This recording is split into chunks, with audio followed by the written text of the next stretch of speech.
Ito guys, habang kinakarwas ko yung salamin, titingnan mo ang linis, no? Ang linis.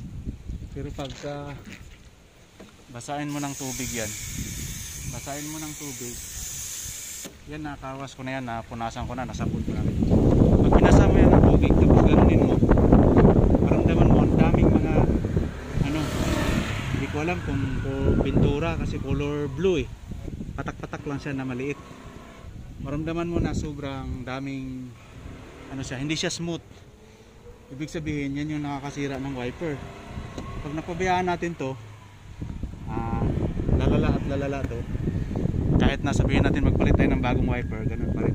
So gawin na natin dito kerosene or paint remover, gas, isprayan to ng gas, babad konti, tapos irarab hanggang sa pag grab mo ng ganyan. Ay, ang kamay kasi natin sensitive to eh, so siya yung nakakaramdam na kung may ano-ano dyan sa salamin. Subukan nyo kung may sasakyan kayo, ganun yun, hugasan mo, sabunan mo, tapos kapain ng kamay.